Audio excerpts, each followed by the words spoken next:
Yo, what's going on, guys? It's JMass, and today is officially the 4-year anniversary of my YouTube channel, May 15th, 2026. 4 years ago on this day, May 15th, 2022, I uploaded the very first video on my channel, and since then I've honestly done quite a bit. I've traveled all over New England and beyond, many other states and countries. I've visited a plethora of abandoned locations, seen many fascinating historical sites, witnessed beautiful natural scenery, and even attempted many unique challenges. And honestly, it's been a blast. I've absolutely loved all the things I've been doing here on the JMass YouTube channel. But most importantly, I want to thank all of you guys. What makes this channel possible is all of you, my regular viewers, my regular commenters, all the new audience members coming in, everyone who's been supporting me every step of the way, whether it was all the way back in 2022 or as recently as this year, 2026. So thank you all so much for tuning in to the JMass YouTube channel throughout these years. And once again, for a new anniversary special, we're going to be doing something fun. This is going to be the second ever Q&A session. You guys asked me questions, and I'm going to be answering them in this special. So why don't we discuss it and get right into it. For my channel's 2-year anniversary, on May 15th, 2024, I released my first Q&A special. Now, at that time, I was a much smaller channel. I had a little over 2,600 subscribers and only 115 videos listed. However, 2 years have passed since then, and my channel has grown significantly.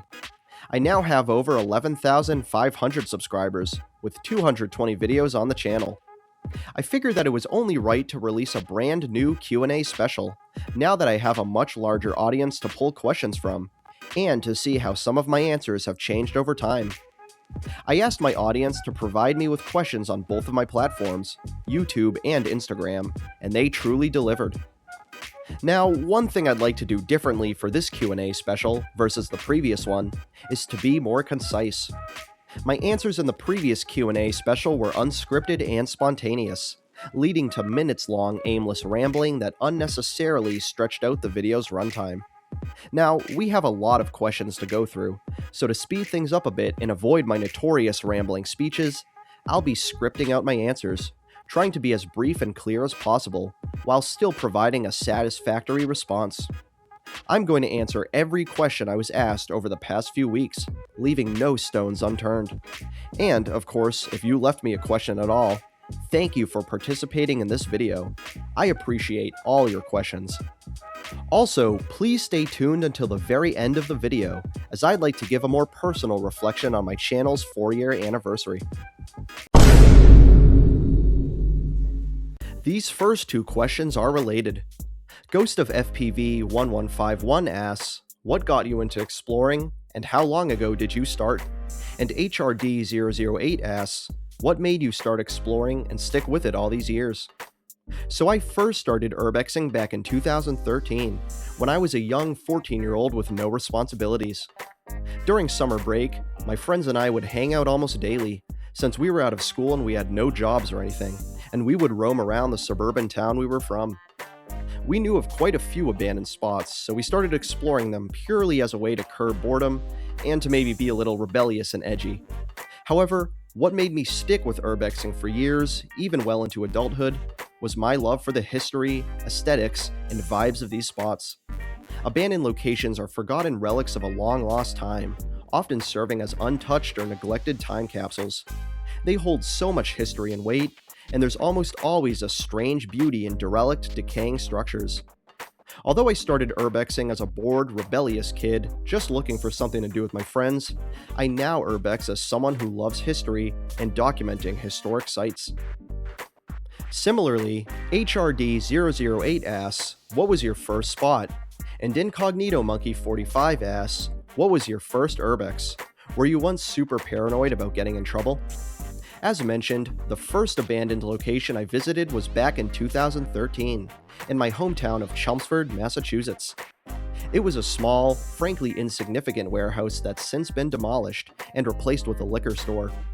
I had driven by this spot for years as a kid, and in 2013, my friends and I finally took a look inside and explored the place. I do remember there being a lot to see inside, with machinery, equipment, and other debris. Interestingly, I could never find out much information about this warehouse's history, but I do know it was demolished and cleared just a few years ago. I had actually wanted to film a follow-up video there in 2023 to commemorate 10 years of urbexing, but sadly, I was too late. To address the second part of the question, while I was absolutely being a rebellious, angsty teenager during my urbexing escapades, I was secretly quite paranoid when exploring. Coming from a relatively sheltered middle-class suburban community, you're taught at a young age to both fear and cower to authority, and that was very much the case with 14-year-old J-Mass. Thankfully, I never had any negative issues or run-ins during my teenage years as an urbexer. Another batch of similar questions. 11th Hour, Hamir Pathania 3855, and Frank 1776 all ask me, what is my favorite abandoned spot? Now this is a bit of a difficult question for me to answer. To me, what makes an amazing bando is a spot with fascinating history, a unique setting or environment, beautiful or interesting architecture, and an overall one-of-a-kind feel. Simply put, an abandoned spot that really sticks out to me and leaves a lasting impression on me will be far more favorable over something trendy, mediocre, or forgettable. I have to say though, of all the abandoned locations I've ever visited, both on and off camera, my all-time favorite abandoned spot is the North Concord Air Force Station in East Haven, Vermont.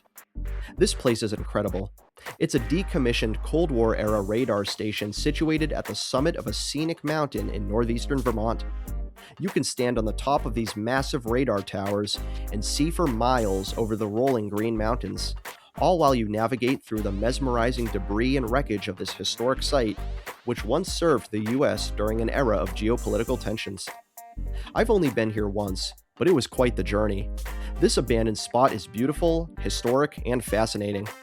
Someday, I'd love to come back and camp there overnight, maybe even watch the sunrise or sunset on top of one of those radar towers. Shout out to my friend and frequent collaborator Noah Faraday for joining me during my exploration of this spot last year. It was one of the most memorable urbexing experiences I've ever had. LV7851 asks, what is your favorite abandoned mental health institution that you visited? Why is it your favorite? Now, I visited quite a few abandoned hospitals, asylums, and institutions over the years. Some that I really enjoyed visiting were Norwich State Hospital, Laconia State School, Mansfield Training School and Hospital, and Lakeville Hospital. However, out of all of them, I'd say my personal favorite is Hudson River State Hospital in Poughkeepsie, New York. This one is unique as it's the only abandoned Kirkbride building I've ever visited. In fact, it's one of the few remaining Kirkbrides in the US. The architecture is absolutely incredible, nothing short of a masterpiece. I loved navigating through the maze-like halls and rooms inside, walking up the stairs and stumbling upon leftover trinkets and remnants. While some parts of the hospital are in worse condition than others, it still has so much to offer, from a sewing room that has been maintained and cared for by local urbexers, to a preserved morgue, and even some rooms in the administrative buildings with electricity still powering the lights to this very day. You could probably spend hours at the site, as there is so much to see. I also got some really beautiful drone shots of Hudson River State Hospital, as I was visiting it later in the day, around sunset. Shout out to my friend Cross the Words 1221 for showing me around the spot, it's a dope one.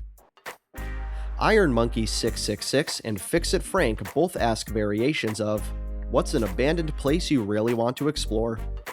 Of all the abandoned locations in New England that I haven't yet visited, my number one spot would be the Industrial National Bank Building, better known as the Superman Building, in Providence, Rhode Island.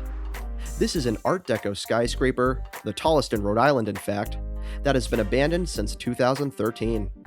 This building has always been a personal favorite of mine, and the idea of exploring a huge abandoned skyscraper sounds both fascinating and thrilling. Unfortunately, security is very strict there, and the likelihood of getting caught and arrested on the premises are high.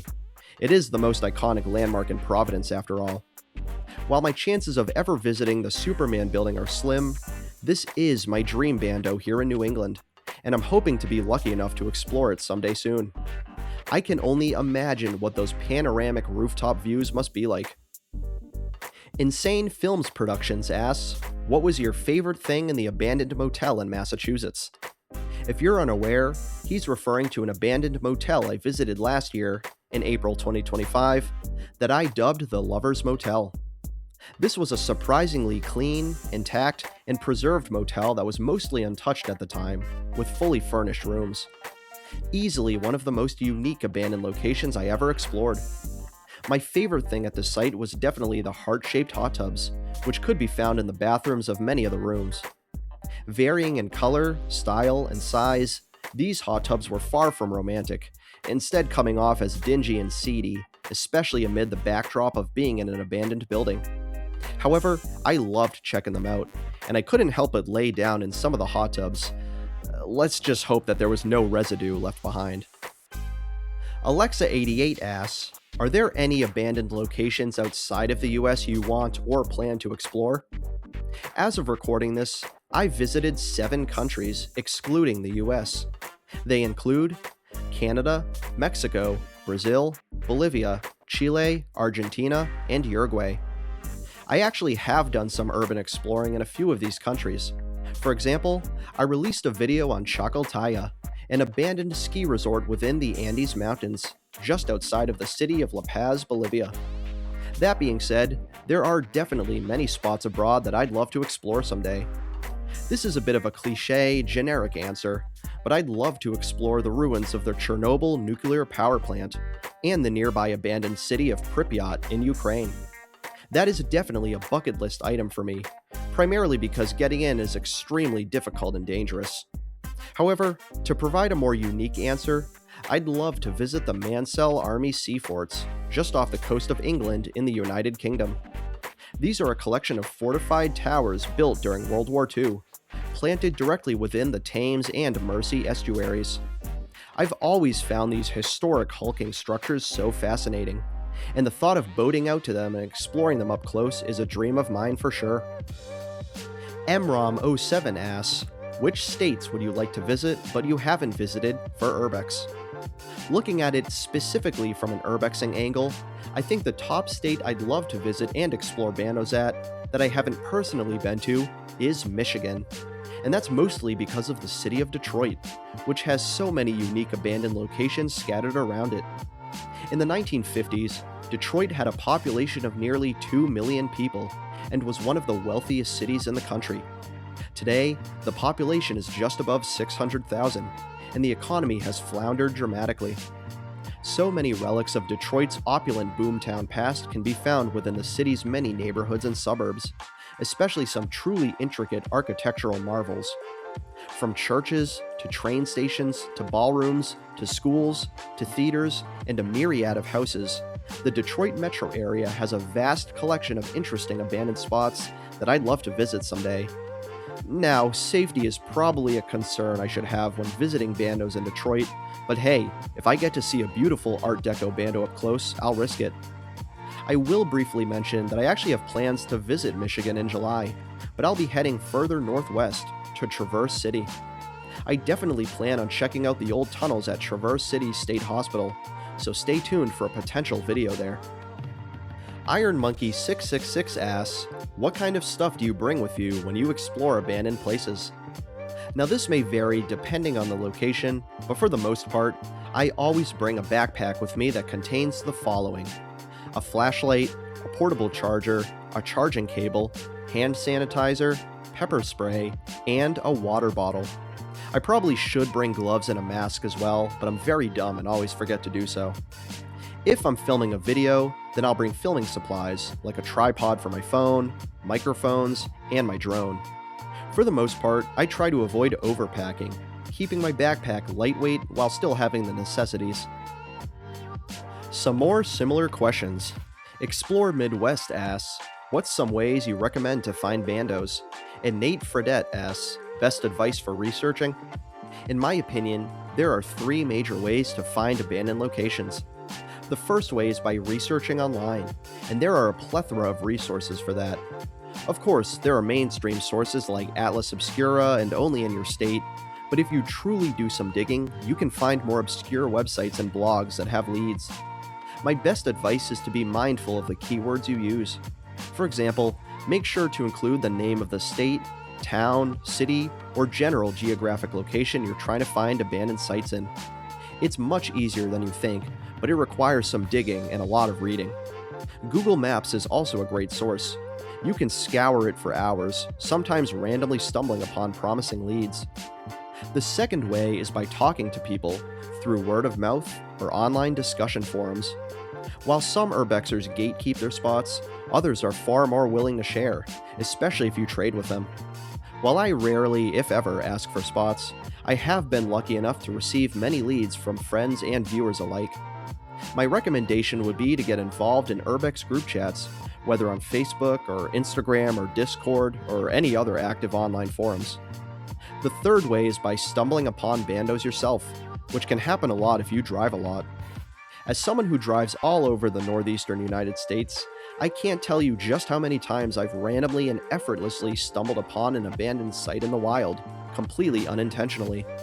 In fact, a few of the spots I filmed on this channel are spots I discovered myself this way. Of course, don't just walk into any abandoned spot you drive by. Do some research first, and make sure it's safe and secure before you head in. Julian Malcolm asks, what's the next fort you're gonna hit? While I don't have any specific plans just yet, there are a couple decommissioned forts I'm really interested in filming soon, hopefully within the next few months. The top one on my list is Fort Knox in Prospect, Maine, which has been on my list for ages now. Definitely look out for a video there, hopefully this summer. I'd also love to cover some of New York City's old forts, including Fort Totten in Queens and Fort Wadsworth in Staten Island.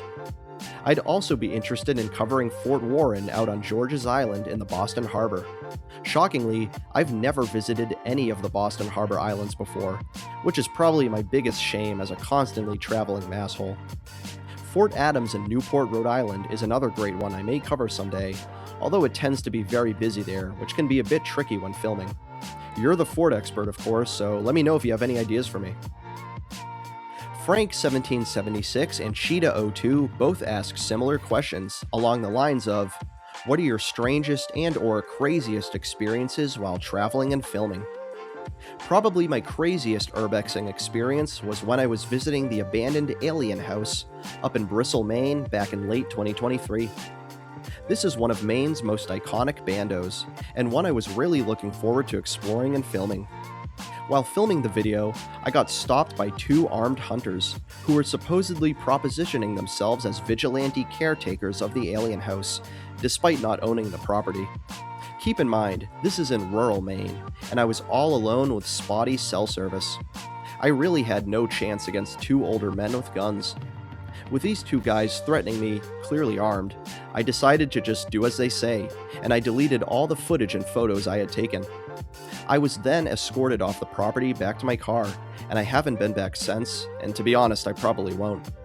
Outside of urbexing, another crazy experience of mine happened pretty recently, in February 2026, while I was visiting Santiago, Chile.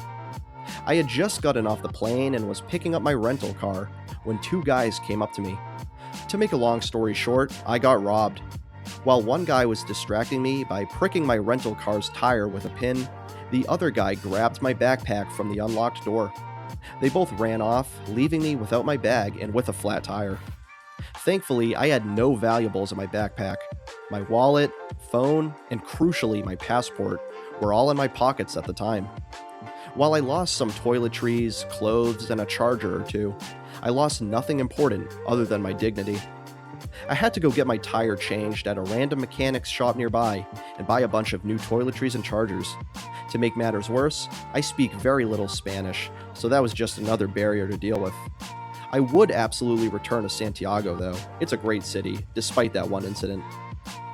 Crispy Bacon 912 asks, worst city you ever visited? For the most part, I tend to be an easy traveler to please. I am very optimistic and tend to be positive when I travel, seeing the beauty and fun in nearly anything. That being said, there have been a few cities I simply did not vibe with. Whenever I get asked this question, my go-to answer is Trenton, New Jersey.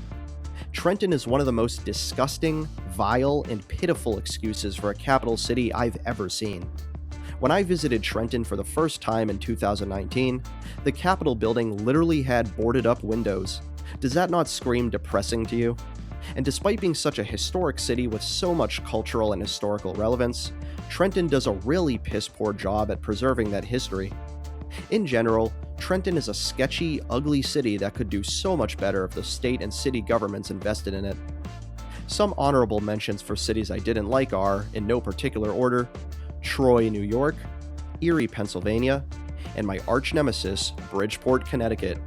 Oh, how I loathe Bridgeport, Connecticut. Hello Gypsy says, I have a challenge. Say one positive thing about Bridgeport, Connecticut. Oh wow, that's a difficult one actually. Hang on, just give me a minute. I mean, I guess Seaside Park is kind of cool. I do like that Perry Memorial Arch. Yeah, that's about all I can say. Fuck Bridgeport, worst city in New England, hands down. NVM DJ asks, what is your favorite New England state? But rate all of them from best to worst. So my favorite New England state is Massachusetts, hands down. Am I biased because I'm from Massachusetts? Maybe, but Massachusetts is definitely on top. We got a little bit of everything. Beautiful nature, rich history, tasty food, vibrant cities and towns, and all around strong living standards. But now I gotta rank all 6 New England states, from best to worst, so let me do a quick ranking. And remember, this is just my opinion. From favorite to least favorite, Massachusetts, Rhode Island, New Hampshire, Vermont, Maine, and Connecticut. Feel free to debate me down below if you disagree. We got 2 semi-related questions next. Lee House 6587 asks, what is your favorite New England state to visit? And Shady Jeffrey asks, if you were to move out of Mass and wanted to stay in New England, which New England state would you move to? Now, the state I love to visit versus the state I'd move to is a bit different, and for the purposes of these 2 questions, I'll be excluding Massachusetts since I live here already. Honestly, the state I love to visit the most is Vermont, although it just barely edges out New Hampshire. I love traveling across heavily forested, mountainous, and rural regions of New England, coming across the occasional quaint town or city, and Vermont has a lot of that. It's just a very scenic and pretty state to visit, and it feels like a true final frontier for the region. However, the state I would live in is easily Rhode Island. Rhode Island, especially the Providence metro area, has about everything I love and need in a place to live. I'd actually argue that, by and large, Rhode Island is very similar to Massachusetts. But more specifically, I just love Providence and the general metro area, and the thought of being so close to the ocean, as well as other great destinations like Newport and Jamestown, sounds very appealing to me. Generic Humor asks, what is one place in New England that you really want to visit? And what is one place outside of New England that is on your bucket list? Now, I've traveled all over New England, every state, every major city and town, every region. However, the most popular and well-known place in New England that I have still not visited, even to this day, is Nantucket, Massachusetts. While there isn't just one specific spot there I want to see, I'd still love to get down to Nantucket someday and explore the beautiful pristine beaches and the many historic lighthouses scattered around the island. The island's seaside village also looks very pretty, and I'd love to walk along those cobblestone streets. As for somewhere outside of New England on my bucket list, that is a very broad question, so I'll give 2 answers, one for the United States and one for the whole world. My top place to visit in the US is Yellowstone National Park. I mean, wow, it's just such an incredibly special, one-of-a-kind destination. Truly an otherworldly slice of natural beauty. For the world as a whole, I'd say my top place to visit is Italy, and I really do just broadly mean Italy as a whole. There is so much in Italy I'd love to see. I mean, you got Rome, Naples, Florence, Milan, Venice, Palermo. History, culture, scenery, and food. Someone should send me a couple $1,000 so I can go visit Italy, that'd be dope. Hello Gypsy asks, which New England city is the worst to drive in? Now, I don't actually think Boston is the worst city to drive in, like most people think. Yeah, it can be stressful and overwhelming, but I guess I'm just so used to it by now that it doesn't really bother me. Despite all my praise for this city, I'd argue that Providence has some of the worst driving in all of New England. That entire highway interchange clusterfuck of I-95, I-195, Route 6, Route 146, and whatever else wants to throw itself in the mix is a genuine pain in the ass to navigate, and even as someone who's driven through Providence hundreds of times, it still trips me up to this day. You also get narrow, hilly residential roads like those found in College Hill, or the constant stop-go traffic in the downtown section that feels like a layer of hell. Not to mention that it feels like the city's entire road network is in a constant state of repair and construction, and exits are always blocked off. And don't get me started on the abundance of traffic cameras. I love the city, but Providence, you guys really need your own big dig project ASAP. Hello Gypsy also asks, do you foresee the current gas prices causing an impact on your travels and creating channel content? Well, considering that I've been paying just under $50 for a tank of gas, all thanks to a stupid, pointless war I never asked or voted for, it is a bit concerning and will definitely affect my plans going forward. Don't get me wrong, I'll still be going on long, crazy trips across New England. I just love exploring too much, and I have so many video ideas that I just need to go and film. The ridiculous gas prices won't stop me. However, I may avoid doing these longer road trips too often, maybe once or twice a month at most, until things settle down. Financially, I'm definitely feeling the effects of it. Who am I kidding? I'll probably be driving to random-ass places until my car engine dies and the brakes give in. Dr. Phyllisness77 asks, how high does your car's odometer read after going across New England all the time? Do you have a go-to playlist to blast and pass the time when going to a faraway bando? As of me recording this, my car's odometer is currently around 66,000 miles. It may not seem like a lot, but keep in mind, I got this car used in March 2025, and at the time, it had like 28,000 miles or so. My previous car had just over 200,000 miles on it, and I was driving that thing around non-stop. To answer your other question, you may be surprised to learn that I don't listen to music very often while driving. I tend to listen to YouTube videos or even podcasts instead. However, when I do play music, I'm a big fan of hip-hop and rap, as well as pop, rock, disco, R&B, and to be honest, really anything that isn't country. X-BlackbearX and Frank1776 both ask, what is your favorite video you made? Now it may surprise you to hear that most of my favorite videos are actually my non-urbex videos. That's not to say I dislike them, but I will admit, the format and formula of these abandoned explorations tend to blend together for me over time. However, it's the random challenge videos that often stick out to me as the most fun, and as of recording this, I'd say my favorite video I made is a recent one entitled, Visiting a Dunkin' Donuts in Every Massachusetts County. This video felt like the true culmination of my channel. I visited a Dunkin' Donuts in every Massachusetts county that had one, which totaled to 12 counties, and then I had to order a unique menu item from each Dunks and eat or drink that item in a historic landmark in that county, all in the span of just one weekend. This was such a ridiculous and absurd idea for a video, yet it was so much fun to film, edit, and watch. It's honestly such a shame that this video didn't perform better. It's currently sitting at under 600 views.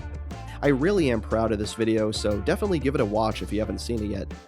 It's silly and stupid, yet educational, informative, and a great way to see the historic state of Massachusetts from a new lens.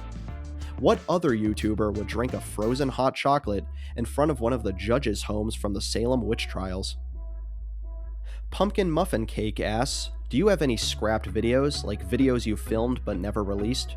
You'd be surprised, as there's actually a lot of lost JMass media. There have been a few times where I was filming a video and I either stopped midway through or just never released it to the public. One example is the Alien House in Bristol, Maine, which I actually mentioned previously in this video. I had planned to film an abandoned exploration there in 2023, but got stopped short by some armed hunters and had to scrap the video. I had only filmed about 1/3 of the video before I stopped. More recently, just a few months ago, I was filming a video with a friend of mine, playing a game of Massachusetts Bingo. It was a really fun challenge, but I was just not happy with the footage I filmed, and I decided to scrap the video and not release it. I do plan on filming a new Massachusetts Bingo challenge someday soon, with hopefully better footage. Another unreleased video that comes to mind is a video I partially filmed back in 2022 while visiting La Paz, Bolivia, which would have been a vlog covering my time in the city, focusing on its history and culture. I also attempted to film some abandoned ruins I was exploring in Quebec, Canada, back in 2024, but the place was so crowded and I had such limited time to get footage that I basically gave up and scrapped the video after just a few shots. A funny one is when I tried to film the New York, Vermont, Massachusetts tri-state border back in 2022, but I literally could not locate the actual monument, and I was essentially bushwhacking in the woods for hours before admitting defeat. Fix-It Frank asks, if you were not from Mass and, let's say, Maryland, what would your channel name be? I think if we were to follow this pattern, my name would be J Mary, right?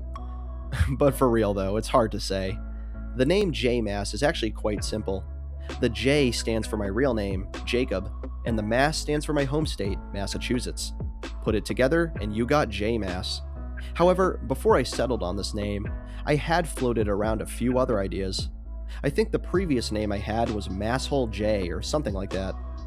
If I was from another state, I could see myself adopting a completely different name. Massachusetts is pretty lucky to have such a phonetically interesting name. I mean, even the beginning of the state name, Mass, is iconic and rolls right off the tongue. And even more so is the word masshole, a title I enthusiastically self-identify as. But other states aren't as lucky. Let's say I was from a state with a boring name like North Dakota. I don't think my name would be J North or J Dakota. And North Dakota doesn't really have the same cultural weight as a state like Massachusetts. It's just hard to say. I feel like if I was from Maryland, it'd be something like Old Bay J. That's actually a sick name now that I think about it. Hello Gypsy asks, now that you've been doing this for several years, what's the most unexpected part of being a YouTuber, or most unexpected experience you've had as a YouTuber? This may surprise you, but honestly, the most unexpected part of being a YouTuber for me is being recognized in public. Now listen, I'm still a small channel. By no means am I a big YouTuber. But even still, to this day, I get recognized in public occasionally, and it's always so jarring to me. I was first recognized by viewers of the channel in early 2023, and it's happened a handful of times every year since then.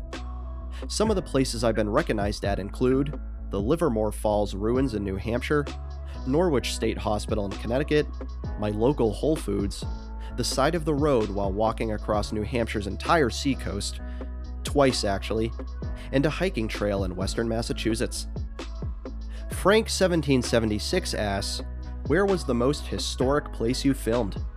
So I just took a look at every video I've ever filmed, and if we're looking at it purely chronologically, then the most historic place I filmed is the Witch House, also known as the Jonathan Corwin House, located in Salem, Massachusetts, and built as early as 1642. I guess you could make an argument for Plymouth Rock in Plymouth, Massachusetts, which I filmed twice, but the likelihood of that being the actual rock that the Pilgrims landed upon in 1620 is dubious at best. Alan Schmitz Martinez asks, when will you collab with RTO? Dude, I'm so down, but I need to know what RTO is first. Seriously, I remember hearing from RTO before, but I want to learn more about it. Let me know. I already replied and answered the first part of his question, but Hidden History Rhode Island also asks, any advice on how to make this type of content? Honestly, as cliched as it is, just be yourself, and embrace your interests and passions.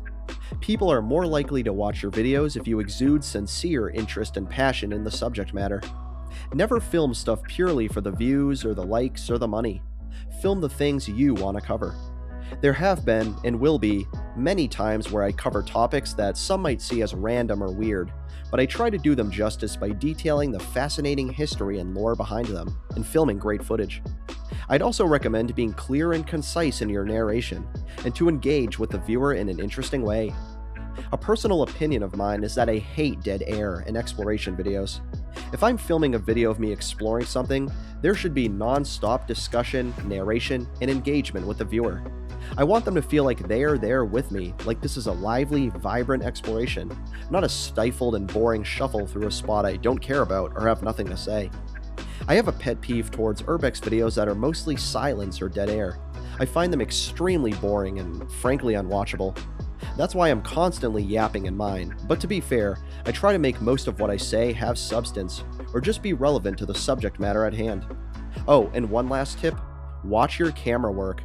One of my biggest flaws as a YouTuber in my early days was having very shaky cinematography, panning around way too quickly, and not letting the locations speak for themselves. Move your camera slowly and gently, and let the environment show itself.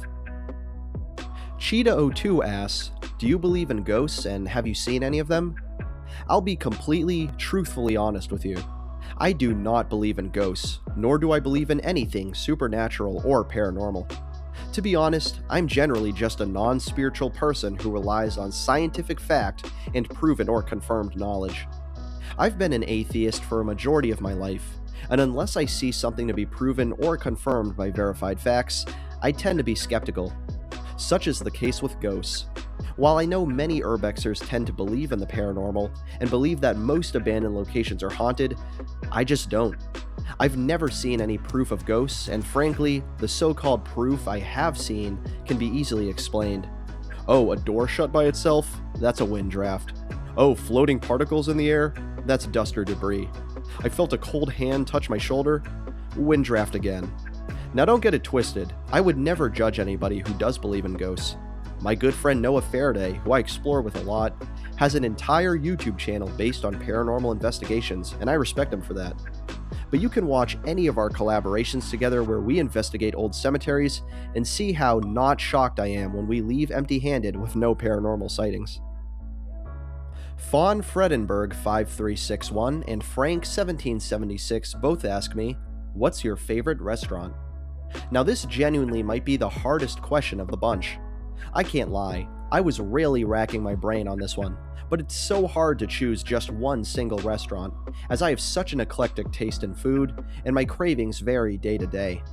As such, I'll throw out a couple of my favorites here in New England. My favorite spot for burgers, fries, and other comfort food is the Bistro Box in Great Barrington, Massachusetts. My favorite pizza spot is Frank Pepe Pizzeria Napoletana in New Haven, Connecticut. My favorite seafood spot is Marky's Lobster Pool in Seabrook, New Hampshire. My favorite Italian spot is La Familia Giorgio's in Boston, Massachusetts. My favorite Chinese spot is Tasty Dumplings in Lowell, Massachusetts. My favorite Middle Eastern spot is Damascus Grill in Cranston, Rhode Island. My favorite Mexican spot is Tito's Mexican Bar and Grill in Pittsfield, Massachusetts. My favorite Brazilian spot is Minas Carne and Deli in Danbury, Connecticut. My favorite Caribbean spot is Bonnie Restaurant in Lowell, Massachusetts. My favorite Peruvian/Bolivian spot is Los Andes in Providence, Rhode Island. There's honestly many more I could mention, but I don't have time nor the memory. As you can probably tell, I like food. 11th Hour asks, have you found the Sacred Cod yet? If you're unfamiliar, the Sacred Cod is a wood-carved fish that is currently located in the Massachusetts State House in Boston, specifically within the House of Representatives chamber. This 80-pound, 4-foot 11-inch long wooden cod is the third iteration of the Sacred Cod, carved back in 1784. As 11th Hour alludes to, witnessing the Sacred Cod firsthand is a lifelong goal of mine. Alas, I have fallen short of this goal, and I have not yet seen the Sacred Cod with my own two eyes. I promise here and now that I will not rest until I can catch a glimpse of the Sacred Cod in person. And when I do, believe me, there will be signs.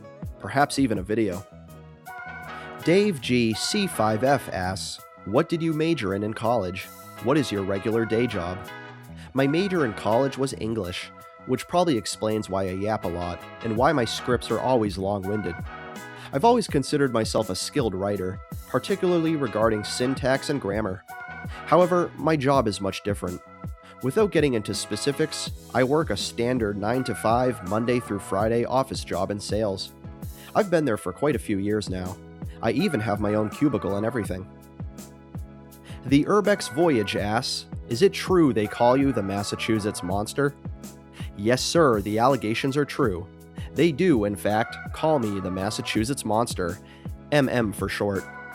This post was fact-checked by real J-Mass massholes. He made a statement so good even J-Mass praised him. Alright, let's do a bit of a lightning round with some of Fix-It Frank's remaining questions. First question, what is your favorite snack? Probably fries, but if I'm craving something sweet, then I'm a huge milkshake guy. Are you married / in a relationship / partnership?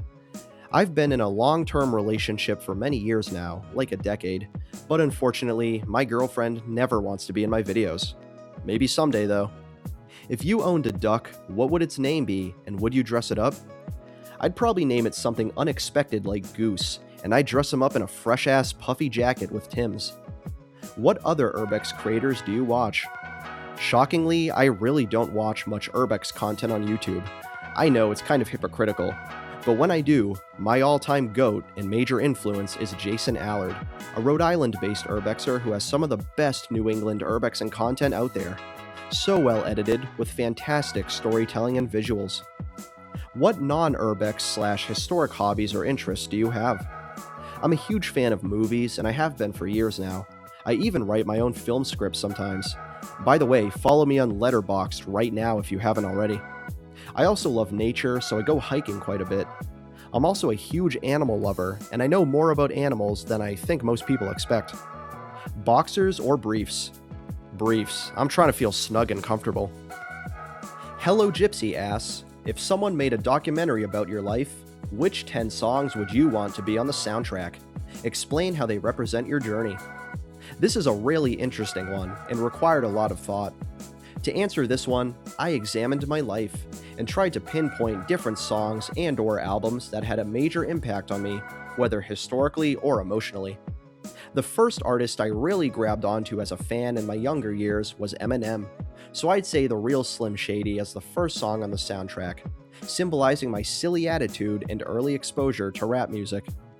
Next up, I'd pick The Shiznit by Snoop Dogg, my favorite song from the first rap album I ever bought with my own money, and a banger track. Then I'd have to go with Mad City by Kendrick Lamar, which is my favorite song from my favorite album by my favorite artist, and a representation of how I saw myself as an angsty teen. Next up would be A Milli by Lil Wayne, a fun track with a smooth flow that was one of my favorite and most quotable rap songs throughout high school. However, I began to slowly experiment with different genres of music by the end of high school, so I'd need to pick Stairway to Heaven by Led Zeppelin as a tonal change, which I was obsessed with for a while, followed by Time by Pink Floyd, symbolizing the passage of time as I left my teens and entered adulthood. Next up would be a return to rap with Star by Brockhampton, a banger song I was obsessed with in college, followed by Deeper by Freddie Gibbs, from my most played album during the pandemic in 2020. Next up would be Nunca Es Suficiente by Los Angeles Azules, a song my girlfriend showed me as I found myself becoming far more interested in Spanish-speaking music and culture. Lastly, I'd end off with a fun, good vibes banger, Staying Alive by the Bee Gees, symbolizing the good times and representing my more recent obsession with disco. I'm sure I'd change my mind on a bunch of these entries, but when writing this at the top of my head, these are what came to mind for me. Great question. Cross the Words 1221 asks, why you ditching Cross this weekend? This is factually incorrect, as I did, in fact, hang out with Cross the Words 1221 the very weekend that this question was asked. We explored an abandoned house and an abandoned mill. Claiming that I ditched Cross is slander of the highest order, and I will be suing you for defamation and libel. Expect a notice from my lawyer next week. Cross the Words 1221 says, I run the woo. Once again, this is misinformation. According to the City of Worcester's official government page, Joseph M. Petty is the current mayor of Worcester, Massachusetts, a position he's held since 2012. Claiming that you quote-unquote run the woo is factually dubious. Joseph M. Petty runs the woo, not Cross the Words 1221. Furthermore, you are a 24-year-old from New Bedford, and you have not even officially moved into Worcester yet. Cross, I am extremely disappointed in your willingness to spread misinformation like this. I will be contacting Joseph M. Petty and ensure that you will never run the woo for as long as you live. Yo guys, it's J-Mass again, and I'll try to keep this outro brief. It's about 3 a.m. as I write this, and I just spent several hours editing the Q&A portion of this video.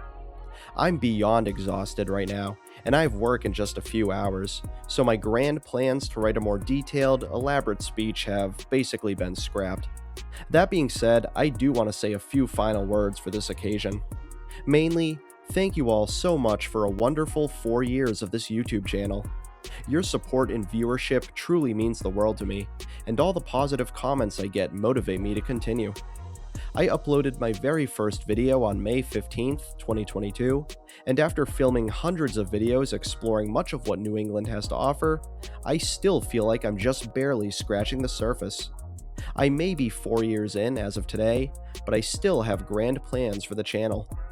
Going forward, I want to experiment with my videos, tackling new subjects and topics, and trying out different forms of content.